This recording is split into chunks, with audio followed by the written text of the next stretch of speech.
विद्यार्थी मित्रांनो नमस्कार, सर्वांचं स्वागत. मित्रांनो, आजचा आपला चालू घडामोडी रिव्हिजन फास्ट ट्रॅक रिव्हिजनचा तिसरा भाग आहे. पहिले दोन भाग आपण अपलोड केलेले आहे. त्यामध्ये विद्यार्थ्यांनी खूप चांगला रिस्पॉन्स दिला. बरेच विद्यार्थ्यांचा मेसेज आले की सर जी आपण एक सिरीज सुरू केली आहे चालू घडामोडीची, त्याचा आम्हाला नक्कीच लाभ होतोय. तर मित्रांनो, आजचा आपला तिसरा व्हिडिओ असणार आहे. चला तर मग बघूया.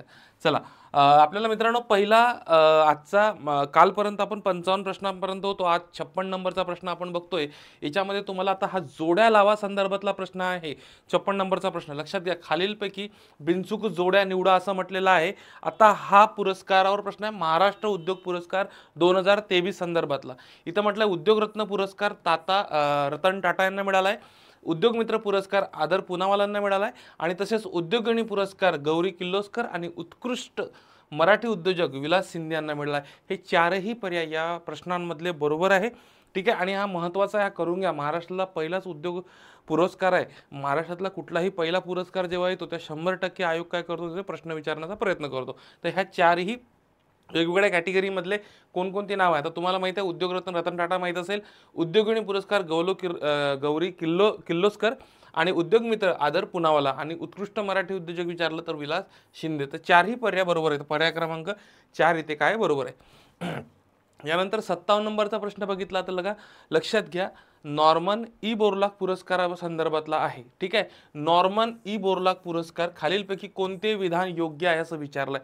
खालीलपैकी कोणतं विधान योग्य आहे असं विचारलंय. बघा, स्वाती नायक यांना 2023चा नॉर्मन बोरलॉग पुरस्कार जाहीर झाला. कोणाला? स्वाती नाईकला. 2000 कधीचा? तर 23चा. त्यानंतर बोरलॉग पुरस्कार जिंकणाऱ्या स्वाती नायक या तिसऱ्या भारतीय आहे असं म्हटलंय. बघा, तिसऱ्या भारतीय आहे आणि नॉर्मन ई बोरलॉग पुरस्काराची सुरुवात 1990ला करण्यात आलेली आहे असं म्हटलंय. तर मला कमेंट बॉक्समध्ये तुम्ही उत्तर टाकू शकता, नेमकं काय याचं उत्तर आहे कमेंट बॉक्समध्ये मला तुम्ही टाकू शकता. ठीक आहे, तर लक्षात घ्या, यांना पुरस्कार मिळाला हे 100% खरं आहे. तिसऱ्या भारतीय आहे. फक्त नॉर्मन ई बोरलॉग पुरस्काराची सुरुवात 1990ला नाही, तर हे 1986 साली करण्यात आलेली आहे. इथं एवढं करेक्शन आहे, लक्षात घ्या, हे करून घ्या. त्याच्यामुळे तुमचं पर्यायी उत्तर कुठलं निघेल, तर पर्याय क्रमांक 3 उत्तर बरोबर असेल, अ आणि ब. मग यानंतर पुढचं बघितलं तर खालील माहितीचा विचार करा. आता हा दिनविशेष संदर्भातला प्रश्न आहे, लक्षात घ्या. दिनविशेषवर आपल्याला प्रश्न विचारले जातात. 15 जानेवारी हा दिवस आपण राज्य क्रीडा दिवस म्हणून साजरा करतो, हे बरोबर आहे. 29 ऑगस्टला आपण राष्ट्रीय क्रीडा दिवस हा म्हणून साजरा करतो, बरोबर आहे. आणि 6 एप्रिलला आपण आंतरराष्ट्रीय क्रीडा दिवस साजरा करतो, हे सुद्धा बरोबर आहे. आत्ता मागच्या वर्षी मुख्यमंत्री एकनाथ शिंदे यांनी सांगितलं की 15 जानेवारी दरवर्षी हा महाराष्ट्राचा राज्य दिवस असेल. ठीक आहे, खशाबा जाधव यांची जयंती आपण साजरी करतो त्या दिवशी. तर 15 जानेवारीला आपण काय करणार आहोत, आता पण राज्य क्रीडा दिवस साजरा करतो. तुम्हाला इतरही राष्ट्रीय आंतरराष्ट्रीय दोन्ही माहीत असणं गरजेचं आहे. म्हणून या तिन्ही याचं उत्तर आहे. पर्याय क्रमांक तिन्ही स्टेटमेंट बरोबर आहे, त्याच्यामुळे 4 याचं उत्तर आहे. नेक्स्ट बघा, सी आर राव. आता सी आर राव यांचं नुकतंच निधन झालेलं आहे. ते खालीलपैकी कोणत्या क्षेत्राशी संबंधित आहे. बरेच प्रश्न तुम्हाला असे काही दिसतात जे महत्त्वाच्या व्यक्तींचं निधन झालेलं आहे, हे कोणत्या क्षेत्राशी होते असं विचारलं जातं, तर त्या संदर्भातला हा प्रश्न आहे. तर सी आर राव हे कोण होते, तर हे सांख्यिकी तज्ज्ञ होते, हे माहीत असणं गरजेचं. सांख्यिकी तज्ज्ञ होते ते सी आर राव. त्यानंतर बघा 60 नंबरचा प्रश्न बघा. आता 60 नंबरचा प्रश्न काय म्हणतो, खालीलपैकी कोणत्या सर्व्हिसेसने भारतातील पहिल्या UPI ATMचे अनावरण केले असं म्हटलं आहे. UPI ATMचे अनावरण केलेलं आहे असं म्हटलेलं आहे. तर तुम्हाला दिसतंय Airtel payment bank, Hitachi payment service, Vodafone payment service आणि जिओ पेमेंट सर्व्हिस. तर याचं अचूक उत्तर आहे हिताची पेमेंट सर्व्हिसेसने भारतातील पहिले UPI आधारित ATM सुरू केलेले आहे. मागच्या वेळेस प्रश्न विचारला होता की पहिले गोल्ड ATM कुठं सुरू करण्यात आलेले आहे. तर ज्या ATM संदर्भातलं पहिलं असतं, तर आयोग तिथे प्रश्न विचारतो, हे नेहमी लक्षात ठेवा. तर त्यामुळे भारतातील पहिले UPI ATMचे अनावरण कोणत्या बँकने केले, तर हिताची पेमेंट सर्व्हिसेस. त्यानंतर अचूक जोड्या निवडा असं दिलेलं आहे. दिल्लीतील नवीन रस्ते आणि जुन्या रस्त्यांना नवीन काय नाव देण्यात आलं आहे, या संदर्भातला प्रश्न आहे. आत्ताच 2-4 दिवसा अगोदर दिल्ली येथील जे राष्ट्रपती भवन आहे, या राष्ट्रपती भवनातील 2 हॉलचे नाव बदलण्यात आलं. एक दरबार हॉल आणि एक अशोका हॉल आहे. ठीक आहे, तशाच प्रकारे आता हे जुने रस्ते आणि नवीन रस्ते, जुने रस्त्याचे नवीन नाव काय आपण बघूया. जुना रस्ता हा औरंगजेब लेन होता, याचं नवीन नाव काय करण्यात आलं आहे, डॉक्टर APJ अब्दुल कलाम लेन. राजपथचं नाव काय करण्यात आलं, कर्तव्यपथ करण्यात आलं. त्यानंतर दलहौसी मार्गचं नाव काय करण्यात आलं, दारा शिकोह मार्ग. आणि रेसकोड रोडचे नाव करण्यात आले लोककल्याण मार्ग. हे चारही जोड्या योग्य आहे. तसंच बघा राष्ट्रपती भवनामध्ये मुघल गार्डन होतं, त्याचं नाव अमृत गार्डन करण्यात आलेलं होतं, हे सुद्धा तुम्हाला माहित पाहिजे. ठीक आहे, तर याचं अचूक उत्तर आहे पर्याय क्रमांक 4. चारही बरोबर आहे. ठीक आहे. त्यानंतर आता 62 नंबरचा प्रश्न, इच्छा मरणाला कायदेशीर परवानगी देणारा, इच्छा मरणाला कायदेशीर परवानगी किंवा कायदेशीर मान्यता देणारा पहिला देश जगातील कोणता आहे, त्याचं अचूक उत्तर सांगतो. याचं अचूक उत्तर आहे नेदरलँड. मग आत्ता मी हा प्रश्न काय घेतला, याला 2001-2002 साली ज्यांनी इच्छा मरणाला कायदेशीर परवानगी दिली होती. मात्र 2023 मध्ये म्हणजे मागच्या वर्षी पोर्तुगालला, मला वाटतं 1 सप्टेंबर ऑक्टोबरची गोष्ट आहे, तर पोर्तुगालमध्ये इच्छा मरणाला कायदेशीर परवानगी देण्यात आलेली होती. हे तुम्हाला माहीत पाहिजे. म्हणजे कसं असतं, विचारता आत्ताचं घडामोडी घडली आपण ते स्टॅटिकला धरून विचारू शकते. तर मग पहिला असा कुठला देश आहे, तर नेदरलँड आहे, ज्यांनी इच्छा मरणाला कायदेशीर मान्यता दिली होती, लक्षात घ्या. मग आता इथं बिनचूक जोड्या निवडा. आता हा स्टॅच्यूवरचा प्रश्न आहे. 100% याच्यावर एकतरी प्रश्न असतील.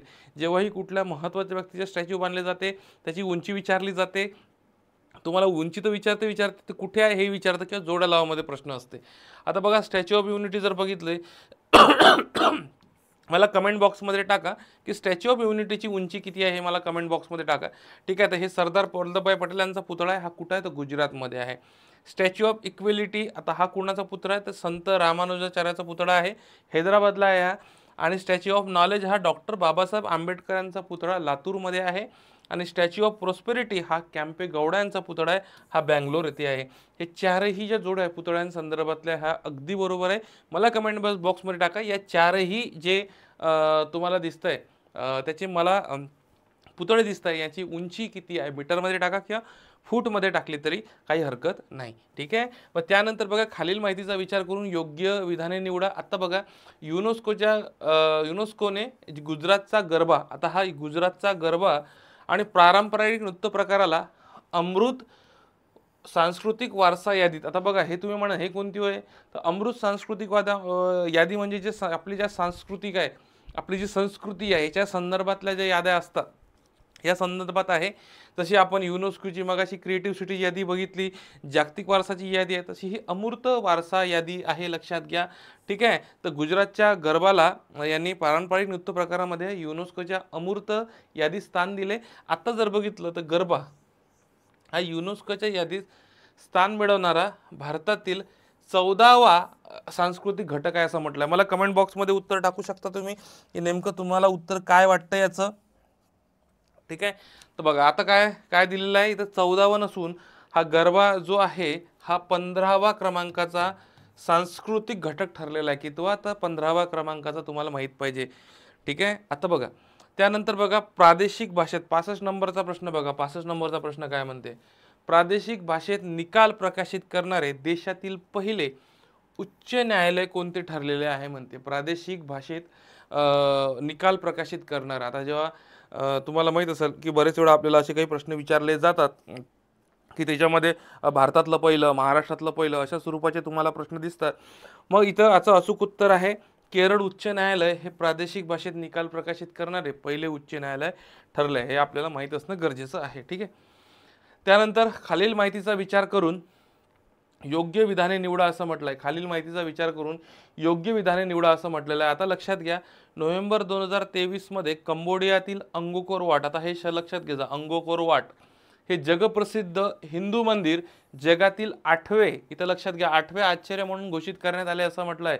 8वे आश्चर्य 1992, आता हे वर्ष लक्षात घ्या 1992 साली या मंदिराला युनेस्कोच्या जागतिक वारसाची जी यादी आहे या स्थळांचा दर्जा देण्यात आला होता 1992ला. आणि अंगकोर वाट हे जगातील सर्वात मोठे हिंदू मंदिर आहे असं इथं म्हटलेलं आहे. 100% जगातलं 8वं आश्चर्य म्हणून अंगकोर वाट कंबोडियातील जे हिंदू मंदिर आहे याला भेटलेलं आहे. 8वं आश्चर्य म्हणून घोषित झालं. 1992ला त्याला युनेस्कोच्या जागतिक वारसा स्थळाच्या यादीतही स्थान मिळालं होतं. आणि अंगकोर वाट हे जगातील सर्वात मोठं हिंदू मंदिर आहे. ठीक आहे. तर मित्रांनो लक्षात घ्या आपल्याला ह्याचे चारही पर्याय काय बरोबर आहे. फक्त एक लक्षात घ्या 1992 साली त्याला तुम्हाला वर्ष विचारलं जाऊ शकतं. ठीक आहे. चला त्यानंतर जर बघा एक 67 नंबरचा प्रश्न आहे पंतप्रधान नरेंद्र मोदी यांनी नुकताच उद्घाटन केलेल्या अटल सागरी सेतूची लांबी किती आहे असं म्हटलेलं आहे. मला प्लीज तुम्ही कमेंट बॉक्समध्ये कमेंट करू शकता. ठीक आहे, अटल सागरी सेतूची लांबी किती आहे असं म्हटलेलं आहे. तर याचं अचूक उत्तर आहे पर्याय क्रमांक 2. 2 मध्ये आहे ब आणि ब मध्ये आहे 21.8 किलोमीटर. याची काय आहे तर सॉरी, याची आपल्याला लांबी विचारलेली आहे.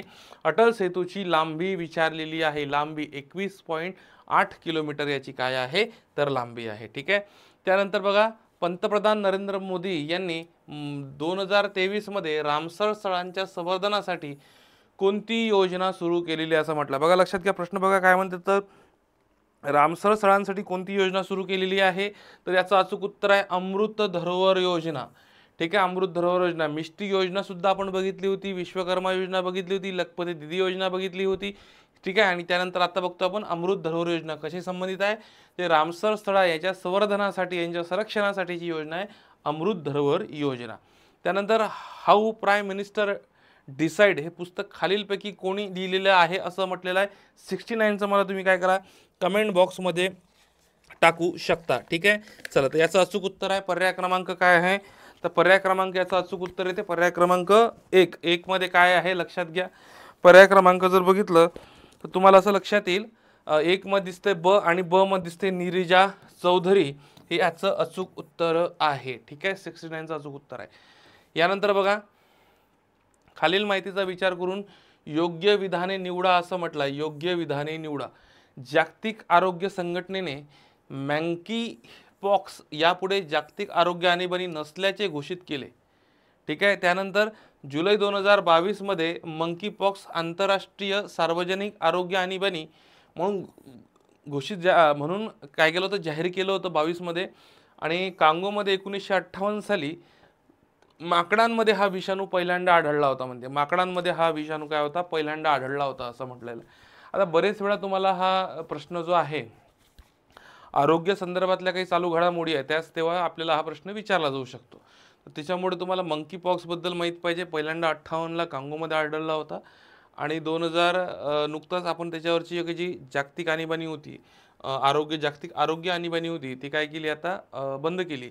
त्याला काय म्हणतात घोषित नसल्याचे. आणि जाहीर कधी केली होती तर 2022ला जाहीर केली होती असं इथे म्हटलेलं आहे. त्याचं अचूक उत्तर आहे पर्याय क्रमांक 4 दिसते तुम्हाला. ठीक आहे, चला त्यानंतर बघा, फेब्रुवारी 2024 मध्ये जाहीर झालेल्या भारतातील बिबट्यांच्या स्थिती अहवाल 2022 बाबत योग्य विधान निवडा असं म्हटलेलं आहे इथं. ठीक आहे, तर इथं काय दिलेलं आहे बघा, सर्वाधिक बिबट्यांची संख्या मध्य प्रदेशमध्ये असं म्हटलं आहे. अहवालानुसार भारतातील बिबट्यांची संख्या 13,874 आहे आणि सर्वाधिक बिबट्या असलेल्या राज्यात महाराष्ट्र 3ऱ्या क्रमांकावर असं म्हटलेलं आहे. मला कमेंट बॉक्समध्ये उत्तर टाकू शकता.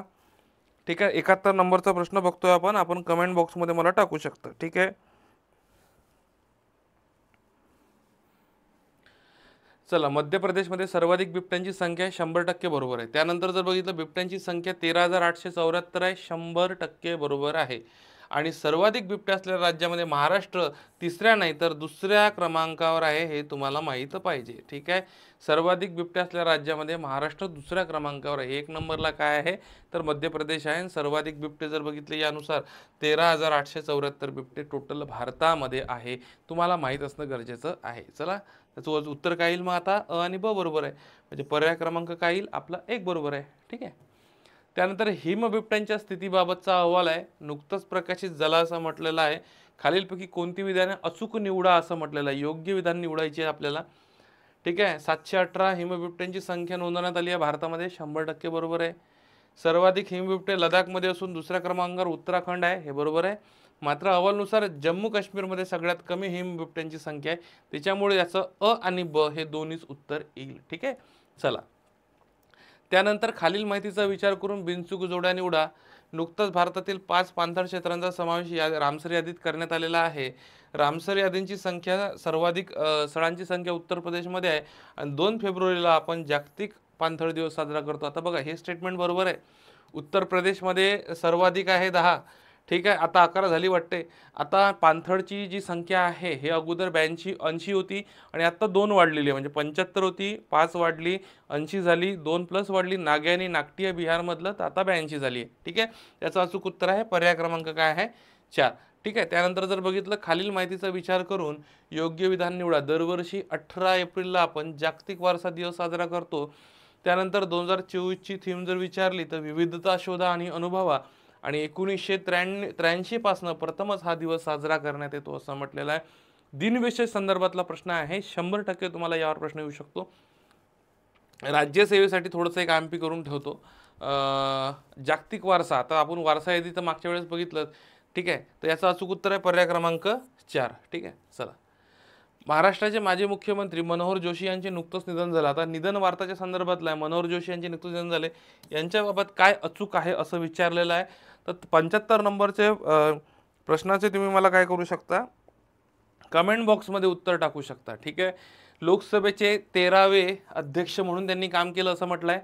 महाराष्ट्राचे ते 12वे मुख्यमंत्री होते आणि 1999 ते 2002 त्यांनी काय केलं आहे, केंद्रीय अवजड उद्योग मंत्री म्हणून त्यांनी काय केलं आहे, त्यांनी काम केलेलं आहे असं म्हटलेलं आहे. ठीक आहे. हे तुम्हाला माहीत असणं गरजेचं आहे.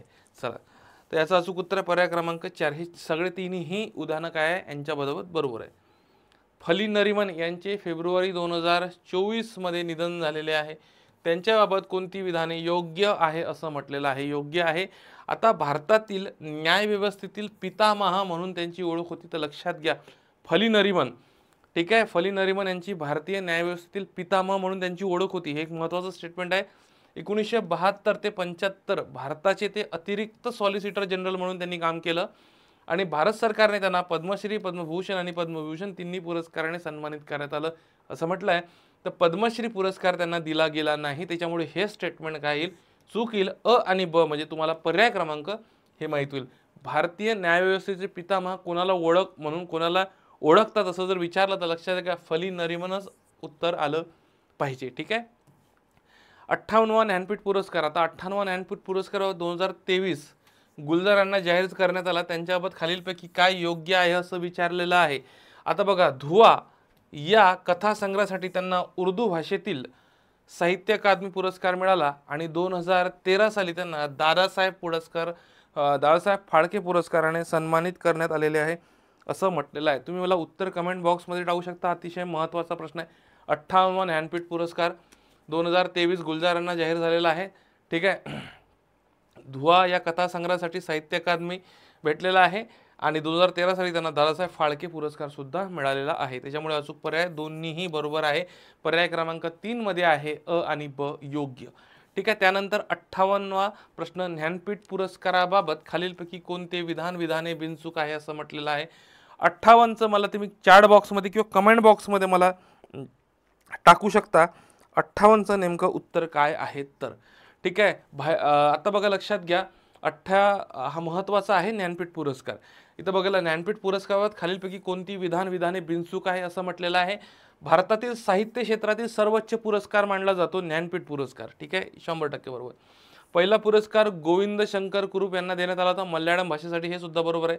ज्ञानपीठ पुरस्काराची सुरुवात 1961ला नाही तर 1965ला आहे, कारण की स्थापना 61ला होती, सुरुवात 65ला होती. आणि ज्ञानपीठ पुरस्कार हा मरणोत्तर दिला जात नाही, हे सुद्धा बरोबर आहे. हे क नंबरचं विधान चुकलेलं आहे. त्याच्यामुळे अ, ब आणि ड तुम्हाला दिसते, कुठे दिसते, पर्याय क्रमांक 3 बरोबर आहे. ज्ञानपीठ पुरस्काराबाबत स्थापना आणि सुरुवात, कुठल्याही पुरस्कारामध्ये स्थापना आणि सुरुवातीमध्ये कन्फ्यूज व्हायचं नाही. आयोगाने 1-2 वेळा असा प्रश्न विचारलेला आहे. खालीलपैकी अचूक जोड्या निवडा असं म्हटलेलं आहे. ऑस्कर पुरस्कार 2024 संदर्भातला आहे. ठीक आहे. ऑस्कर पुरस्कार 2024. मग आता लक्षात घ्या, सर्वोत्कृष्ट चित्रपट ओपनहायमर याला भेटलाय, बरोबर आहे. सर्वोत्कृष्ट अभिनेता सिलियन मर्फी ओपनहायमरला. ठीक आहे. सर्वोत्कृष्ट अभिनेत्री एमा स्टोन, बरोबर आहे, पुअर थिंगसाठी.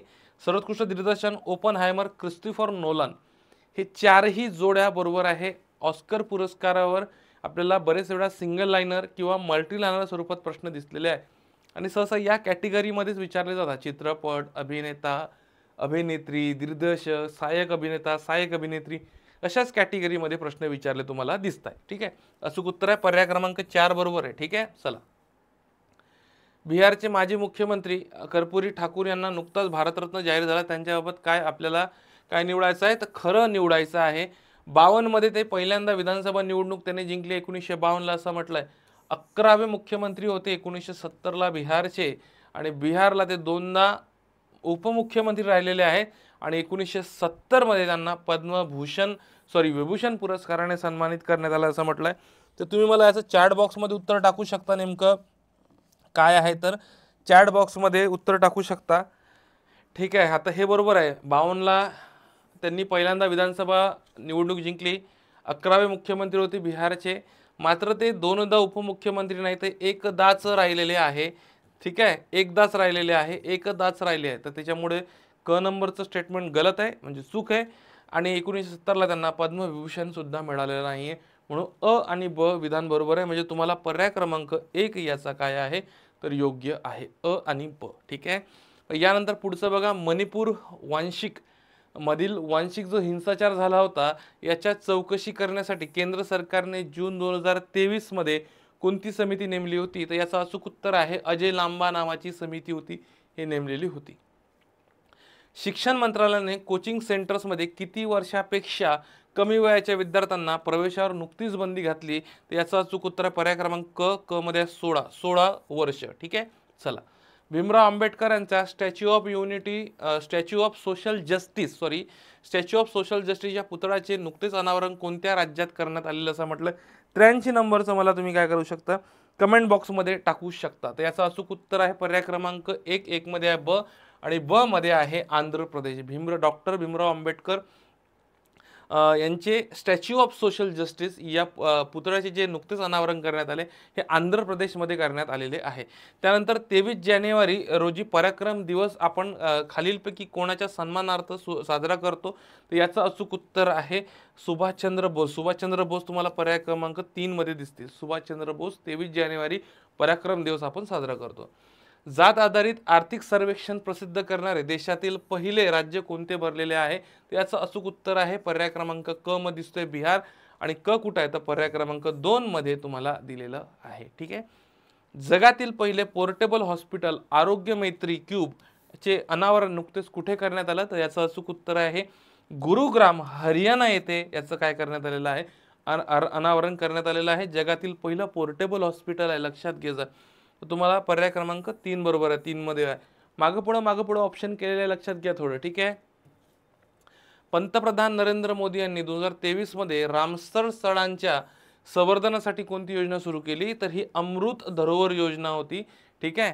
त्यानंतर खालीलपैकी कोणत्या व्यक्तीची राष्ट्रीय हरित न्यायाधिकरणाच्या अध्यक्षपदी ऑगस्ट 2023 मध्ये नियुक्ती करण्यात आली, तर यांचं अचूक उत्तर आहे प्रकाश श्रीवास्तव. ठीक आहे. चला नेक्स्ट. त्यानंतर बघा, खालीलपैकी कोणत्या चक्रीवादळामुळे उद्ध्वस्त झालेल्या म्यानमारला मदत करण्यासाठी भारताने ऑपरेशन करुणा राबवले म्हणते, तर लक्षात घ्या. तुम्हाला हे माहीत पाहिजे, याचं मला तुम्ही काय करू शकता, कमेंट बॉक्समध्ये सुद्धा टाकू शकता. ठीक आहे, कमेंट बॉक्समध्ये टाकू शकता. 89चे उत्तर खालीलपैकी कोणत्या चक्रीवादळामुळे उद्ध्वस्त झालेल्या म्यानमारला मदत करण्यासाठी भारताने ऑपरेशन करुणा सुरू केले, तर हे मोखा नावाचं चक्रीवादळ होतं. तुम्हाला दिसतंय पर्याय क्रमांक 4 मध्ये तुम्हाला दिसतंय अ. ठीक आहे, मोखा नावाचे चक्रीवादळ होतं. त्यानंतर ऑगस्ट 2023 मध्ये शिवछत्रपती क्रीडा पुरस्काराच्या रकमेमध्ये वाढ करण्यात आली. ही किती करण्यात आली, तर हे पहिले 1 लाख होती, तर आता किती, तर आता 3 लाख रुपये करण्यात आलेली आहे. हे तुम्हाला माहीत असणं गरजेचं आहे. ठीक आहे. त्यानंतर राईट टू वॉक लागू करणारे भारतातले पहिले राज्य कोणते, राईट टू वॉक. ठीक आहे, त्याचं अचूक उत्तर सांगतो पंजाब, ड. ठीक आहे, तर ड कुठे दिसते तुम्हाला, तर पर्याय क्रमांक 1 मध्ये तुम्हाला दिसतंय ड. ठीक आहे, राईट टू वॉक. ठीक आहे, हे तुम्हाला काय करण्यात आले, लागू करणारे राईट टू वॉक. भारतीय संसदेचे कामकाज नवीन इमारतीमध्ये सुरू झाल्यानंतर संसदेच्या जुन्या इमारतीला काय नाव देण्यात आले, संविधान भवन आहे, कायदे भवन आहे, घटना भवन आहे, की यापैकी नाही. मला तुम्ही कमेंट बॉक्समध्ये टाकू शकता की नेमकं आपण कोणतं त्याला नाव दिलेलं आहे. अचूक उत्तर आहे पर्याय क्रमांक 3 मध्ये अ आहे, आणि अ मध्ये काय तर संविधान भवन आहे. हे अचूक याचं उत्तर आहे. ठीक आहे, संविधान भवन. त्यानंतर बघा, 37व्या राष्ट्रीय क्रीडा स्पर्धेत, आता लक्षात घ्या, 37व्या राष्ट्रीय क्रीडा स्पर्धेतील पदक तालिकेनुसार, आता हे आपल्याला जे 37वी राष्ट्रीय क्रीडा स्पर्धा पार पडली याच्या पदक तालिकेनुसार आपल्याला 4 संघांचा योग्य क्रम निवडायचा आहे. आता लक्षात घ्या, 93 नंबरचं तुम्हाला उत्तर मला कमेंट बॉक्समध्ये टाकू शकता. ठीक आहे, 93 नंबरचं उत्तर मला कमेंट बॉक्समध्ये टाकू शकता. याचा जर पाहिला तर पहिला येईल तुम्हाला देईल महाराष्ट्र 1 नंबरला, दुसऱ्या नंबरला होता सेनादल आणि तिसऱ्या नंबरला होता आपला हरियाणा आणि चौथ्या नंबरला होता आपला मध्य प्रदेश. म्हणजे तुम्हाला कोणता ऑप्शन दिसतंय? पर्याय क्रमांक 2 दिसतंय. ठीक आहे. बरेच वेळा असेही प्रश्न तुम्हाला विचारले जाऊ शकतात. तर मग ते पदक तालिकेमध्ये मला माहित आहे पहिले 5-7 होत, 5 लई लक्षात राहतं, किमान 2 किंवा 3 तुम्हाला लक्षात पाहिजे. म्हणजे तुम्हाला ऑप्शन सुद्धा किमान गट करता येऊन तुम्हाला उत्तर काढता येऊ शकतं. ठीक आहे. खालीलपैकी बुकर पुरस्काराबाबत खालीलपैकी कोणती विधाने बिनचूक आहे असं म्हटलेलं आहे. आयरिश लेखक पॉल लिंच यांना 2023चा बुकर पुरस्कार जाहीर झाला असं म्हटलंय. प्रॉफिट सॉन्ग या कादंबरीसाठी, आता कादंबरी कोणती आहे लक्षात घ्या, प्रॉफिट सॉन्ग, त्यांना हा पुरस्कार जाहीर झाला. आणि पॉल लिंच हे आयर्लंडमधील पहिले पहिले बुकर विजेते लेखक आहे असं म्हटलेलं आहे. मला 94 नंबरच्या प्रश्नाचं तुम्ही कमेंट बॉक्समध्ये उत्तर टाकू शकता. ठीक आहे. तुम्हाला काय नेमक्याचं उत्तर वाटतं 94चं? तर हे तर बरोबर आहे, पॉल लिंचलाच भेटला, आयरिश लेखक आहे, त्यांचं कादंबरी प्रॉफिट सॉन्ग आहे. मात्र हे पॉल लिंच आयर्लंडमधील पहिले बुकर विजेते नसून हे 5वे आहे, हे लक्षात घ्या, 5वे. ठीक आहे. त्याच्यामुळे क नंबरचं विधान चुकलेलं आहे, म्हणून उत्तर याचं काय निघतं, तर अ आणि ब याचं अचूक उत्तर निघतं. ठीक आहे. त्यानंतर बघा, जुलै 2023 मध्ये जाहीर करण्यात आलेल्या जागतिक गुंतवणूक अहवालानुसार कोणते विधान योग्य असं म्हटलं आहे? याच्यानुसार चीन प्रथम नाही आहे, तर अमेरिका प्रथम आहे आणि चीन दुसऱ्या स्थानी आहे. त्याच्यामुळे हे स्टेटमेंट चुकलेलं आहे आणि भारताचा क्रमांक 8वा हे बरोबर आहे. म्हणजे तुम्हाला इथं काय दिसल? ब योग्य दिसत आहे. ठीक आहे. ब नंबरचं जे विधान आहे ते इथे योग्य आहे. 1 नंबरला चीन नसून अमेरिका आहे, 2 नंबरला चीन आहे, लक्षात घ्या, जागतिक गुंतवणूक अहवाल आहे. ठीक आहे. त्यानंतर 96 नंबर नीलमणी फुकन, ठीक आहे, साहित्यिक होते, यांचं निधन झालं, यांच्या संदर्भातला प्रश्न आहे. साहित्य क्षेत्रातील योगदानासाठी 2020 मध्ये त्यांना 56वा ज्ञानपीठ पुरस्कार मिळाला. ज्ञानपीठ पुरस्कार मिळाला ते दुसरे आसामी होते आणि त्यांच्या कविता या काव्यसंग्रहाला 1981चा साहित्य अकादमी पुरस्कार मिळाला असं म्हटलं आहे. आता बघा, लक्षात घ्या, 2020चा त्यांना ज्ञानपीठ पुरस्कार मिळाला, पण ज्ञानपीठ पुरस्कार मिळाले हे दुसरे नाही, तर हे तिसरे आसामी होते, लक्षात घ्या. ठीक आहे. त्याच्यामुळे ब बरोबर नाही आहे, ब चुकलेला आहे. अ आणि क म्हणजे पर्याय क्रमांक याचा काय आहे, तर 2 बरोबर आहे.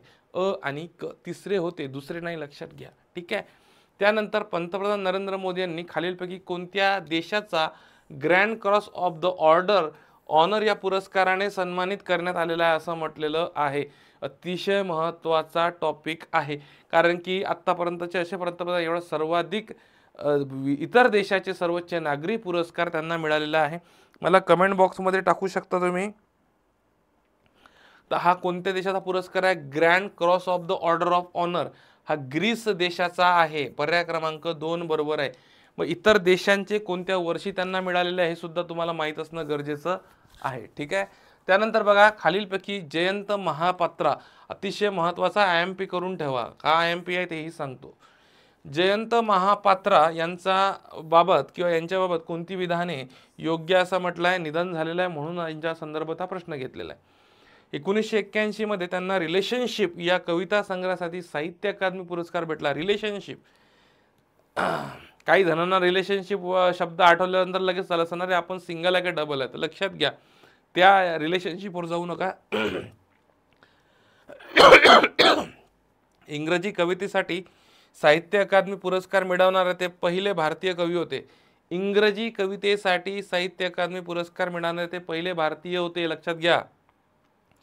2009 मध्ये त्यांना पद्मभूषण पुरस्कार देऊन त्यांचा गौरव करण्यात आलेला आहे.